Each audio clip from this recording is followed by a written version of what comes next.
అనంతపురం జిల్లా ప్రజలకు చేరి వచ్చిన ప్రతి అక్కకు, ప్రతి చెల్లికి, ప్రతి అన్నకు, ప్రతి తమ్ముడికి, ప్రతి అమ్మకు, ప్రతి అయ్యకు మీ రాజశేఖర రెడ్డి బిడ్డ మీ వైఎస్ షర్మిలారెడ్డి శిరస్సు వంచి చేతులు జోడించి మనస్ఫూర్తిగా నమస్కరించుకుంటోంది.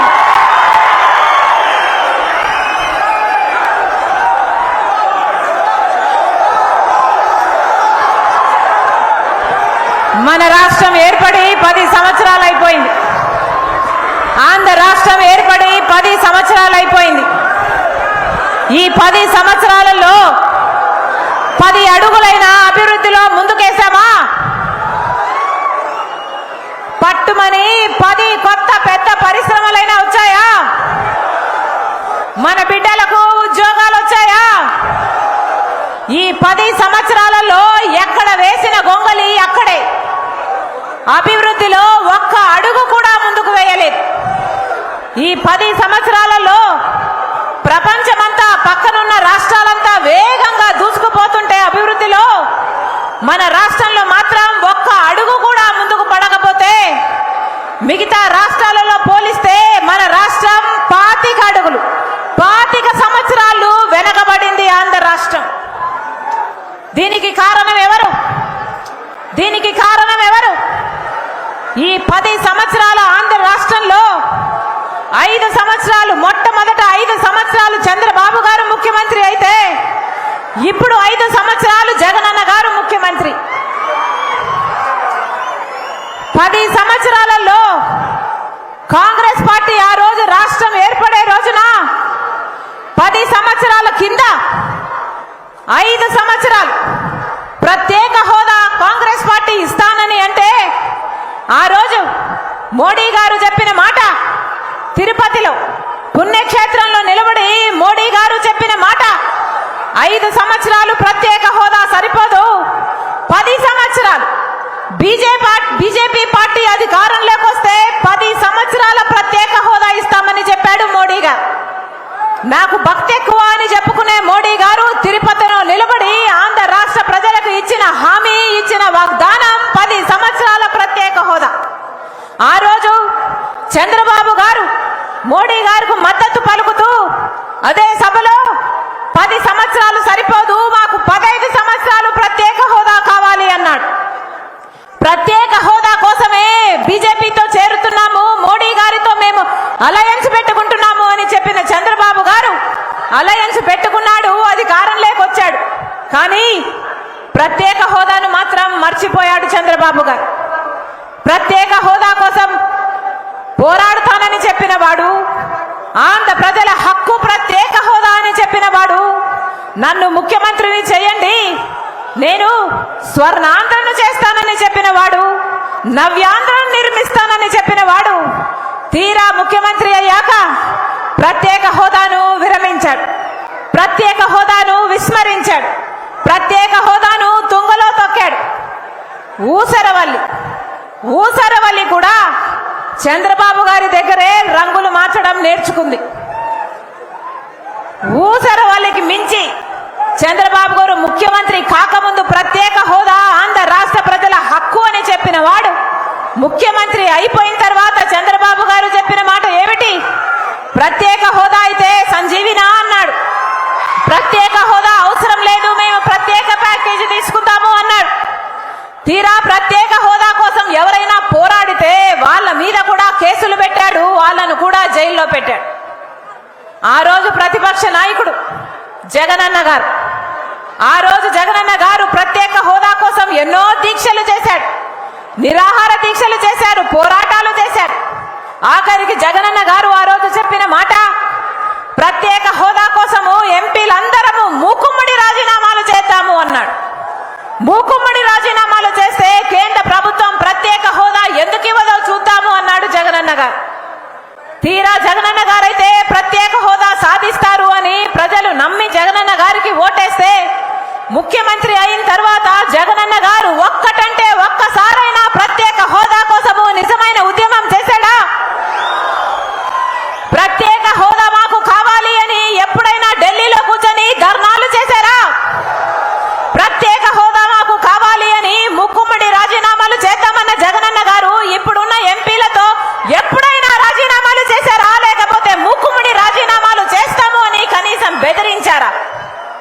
ఒక్కటంటే ఒక్క నిజమైన ఉద్యమం చేయలేదు ప్రత్యేక హోదా కోసం. తీరా ప్రత్యేక హోదా ఏమైంది అంటే, అటు చంద్రబాబు గారు 5 సంవత్సరాలు ఉన్నప్పుడు ప్రత్యేక హోదాను విస్మరించారు, ఇటు జగనన్న గారు ఇప్పుడున్న 5 సంవత్సరాలు మళ్ళీ ప్రత్యేక హోదాను విస్మరించారు. తీరా చూస్తే ఆంధ్ర రాష్ట్రానికి ప్రత్యేక హోదా రానేలేదు. తీరా చూస్తే ఆంధ్ర రాష్ట్రానికి ప్రత్యేక హోదా రాలేదు కాబట్టి మనకు ఏ పరిశ్రమలు రాలేదు. పరిశ్రమలు రాలేదు కాబట్టి మన బిడ్డలకు ఉద్యోగాలు కూడా రాలేదు. ఇది ఈరోజు వాస్తవం. ప్రత్యేక హోదా మన రాష్ట్రానికి రాలేదు అంటే దానికి కారణం ఒక పక్క చంద్రబాబు గారైతే మరో పక్క జగనన్న గారు.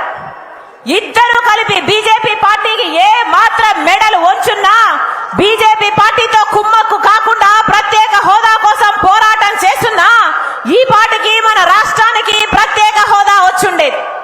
కానీ ఈ రోజుటి వరకు 10 సంవత్సరాలలో 10 వాగ్దానాలను నిలుపుకోవాల్సింది. ప్రత్యేక హోదా వాగ్దానం ఒకటైతే పోలవరం ఇంకొక వాగ్దానం అయితే, రాజధాని ఇంకొక వాగ్దానం అయితే, కడపలో స్టీల్ ఫ్యాక్టరీ ఇంకొక వాగ్దానం అయితే, విశాఖ రైల్వే జోన్ ఇంకొక వాగ్దానం అయితే, ఉత్తరాంధ్రకు దక్షిణాంధ్రకు రాయలసీమకు ఎకనామిక్ ప్యాకేజీ ఇంకొక వాగ్దానం అయితే, ఎన్ని వాగ్దానాలు చేశారు. కనీసం ఒక్కటంటే ఒక్క వాగ్దానం కూడా నిలబెట్టుకోలేదు బీజేపీ పార్టీ. ఆ బీజేపీ పార్టీని నిలదీయాల్సిన అప్పుడు చంద్రబాబు గారైనా ఇప్పుడు ముఖ్యమంత్రి జగనన్న గారైనా ఏ ఒక్కసారైనా నిలదీస్తున్నా మనకి ఇవన్నీ ఆంధ్రులకు చెందాల్సిన అన్ని హక్కులు అమలయ్యి మనం సాధించుకునేవాళ్ళు. కానీ ఒక్కసారి కూడా ఇటు చంద్రబాబు గారు కానీ ఇటు జగనన్న గారు కానీ బీజేపీ పార్టీతో పోరాటం చేసిందే లేదు. పోరాటం చేయకపోగా అదే బీజేపీ పార్టీతో కుమ్మక్కయ్యారు. అదే బీజేపీ పార్టీకి స్వప్రయోజనాల కోసం ప్రజల ప్రయోజనాలను తాకట్టు పెట్టిన వాళ్ళు చంద్రబాబు గారు, జగనన్న గారు. ఒక పక్క టీడీపీ అయినా ఒక పక్క వైసీపీకైనా ఈరోజు బీజేపీ పార్టీకి బానిసలుగా మారారు. ఎందుకు అని అడుగుతున్నాం. ఎందుకు బానిసత్వం చేస్తున్నారు అని అడుగుతున్నాం. బీజేపీ పార్టీ మన రాష్ట్రానికి ఏమిచ్చింది కనుక మీరు ఈ బానిసలుగా మారారు అని అడుగుతున్నాం. బీజేపీ పార్టీ మనకు ప్రత్యేక హోదా ఇచ్చుంటే మీరు బీజేపీ పార్టీతో పరోక్షంగా ప్రత్యక్షంగా ఎలా పొత్తులు పెట్టుకున్నా ఆంధ్ర రాష్ట్ర ప్రజలు మిమ్మల్ని అడిగేవాళ్ళు కాదు. కానీ ప్రత్యేక హోదా రావాల్సిన ఆంధ్ర రాష్ట్రానికి బీజేపీ పార్టీ అన్యాయం చేస్తున్నా కూడా మీరు ప్రశ్నించకపోగా అదే పార్టీతో మీరు లోపల పొత్తులు పెట్టుకుంటున్నారు అంటే అసలు మీరు ఆంధ్ర రాష్ట్ర ప్రజలకు ద్రోహం చేస్తున్న వారు కాదా అని ఆంధ్ర రాష్ట్ర ప్రజలు ప్రశ్నిస్తున్నారు. ఒక్కటంటే ఒక్క వాగ్దానం నిలబెట్టుకోలేదే బీజేపీ పార్టీ. పోనీ పోలవరం ప్రాజెక్ట్ జాతీయ ప్రాజెక్టు చేసి అన్ని పర్మిషన్లు ఇచ్చి అన్ని డబ్బులు ఇచ్చి పోలవరం ప్రాజెక్టు కట్టుంటే ఈరోజు మన రాష్ట్రంలో 20 లక్షల ఎకరాలకు సాగునీరు వచ్చేది. పోనీ ఆ పోలవరం ప్రాజెక్ట్ ఇచ్చున్నా అటు చంద్రబాబు గారైనా ఇటు జగనన్న గారైనా బీజేపీ పార్టీతో పొత్తు పెట్టుకుని ఉంటే ఆంధ్ర రాష్ట్ర ప్రజలు అర్థం చేసుకునేవారు. పోనీ రాజధాని అయినా అయిందా? ఏం చెప్పాడు చంద్రబాబు గారు? రాజధాని గురించి సింగపూర్ను చేస్తానన్నాడు. 3Dలో గ్రాఫిక్స్ చూపించారు, గుర్తుందా? ఏమన్నా గుర్తుందా? 3Dలో సినిమా చూపించాడు చంద్రబాబు గారు రాజధాని గురించి. పోనీ రాజధాని కట్టాడా అంటే అటు చంద్రబాబు గారు కట్టలేదు. పోనీ జగనన్న గారైనా రాజధాని కట్టారా అంటే కట్టారా? ఉందా రాజధాని?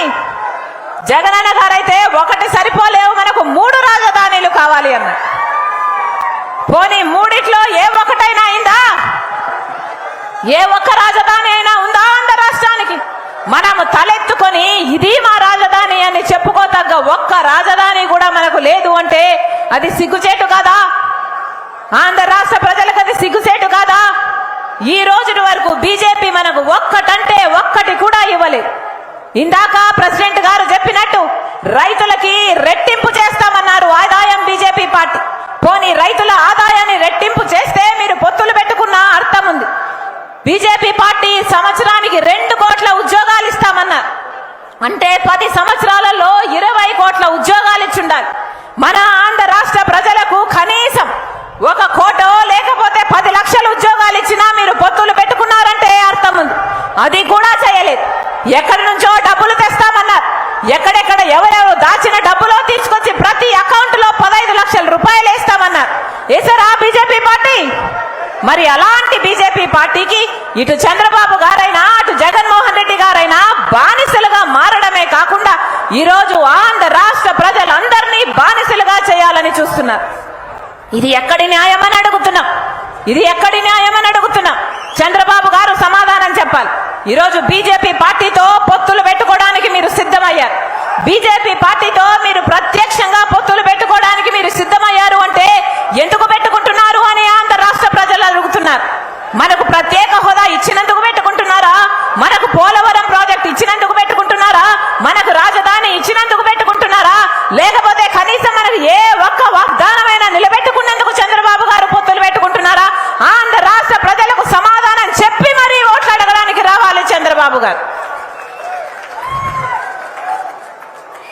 మరోవైపు జగనన్న గారిని కూడా అడుగుతున్నా.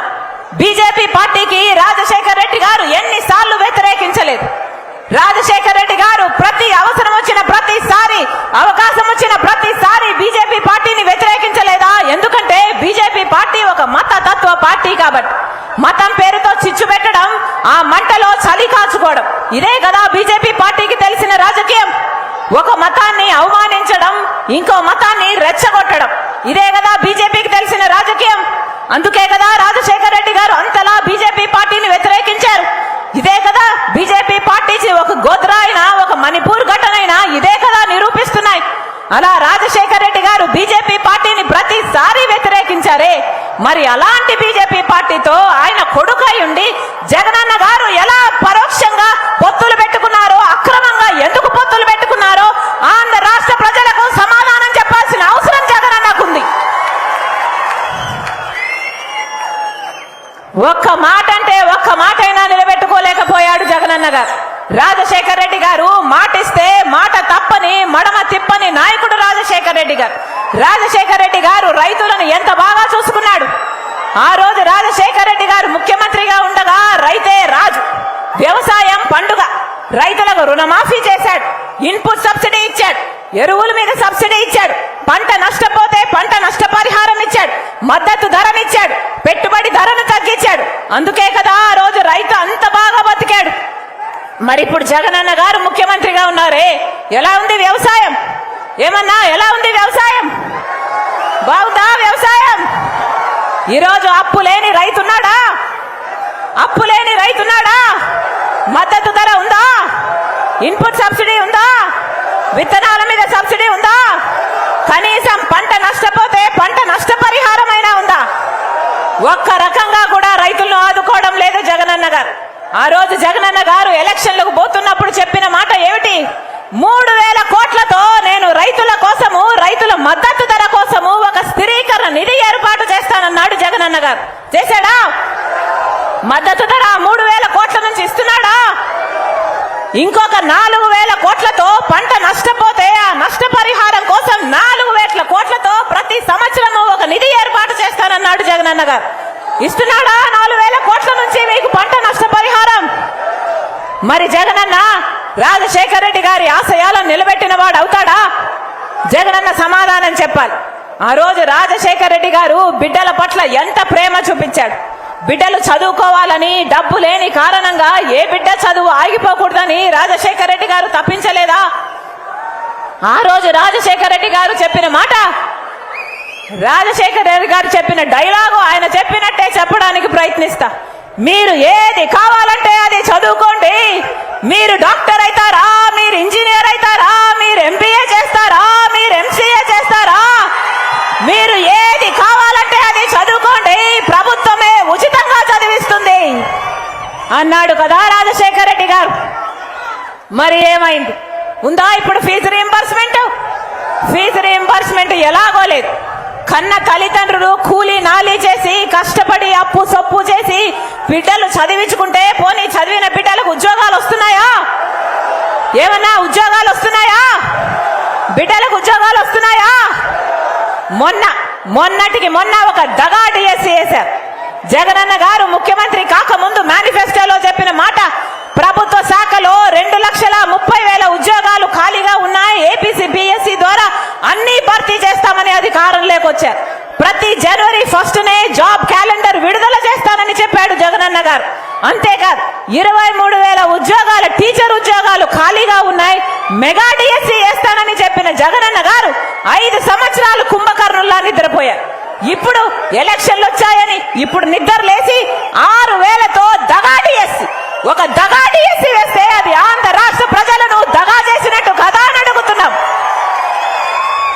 కాంగ్రెస్ పార్టీ నిలబడి పోరాటం చేస్తే మహిళనై ఉండి నన్ను హౌస్ అరెస్ట్ చేసి డిటైన్ చేయాలని చూశారు. పోలీసుల్ని తప్పించుకొని పార్టీ ఆఫీసులోనే రాత్రంతా గడిపి మరుసటి రోజు ధర్నా చేయబోతే, సెక్రటేరియట్ లో రిప్రజెంటేషన్ ఇవ్వకపోతే, మహిళని చూడకుండా నన్ను గాయపరిచి ఈడ్చుకెళ్లి పోలీస్ స్టేషన్ లో పడేసింది జగనన్న సర్కార్. మరి ఇది ఆంధ్ర రాష్ట్ర ప్రజలకు ద్రోహం చేసినట్టు కాదా? ఆంధ్ర రాష్ట్ర బిడ్డలకు దగా చేసినట్టు కాదా? జగనన్న గారు సమాధానం చెప్పాలి. మీరా రాజశేఖర రెడ్డి గారి వారసులు.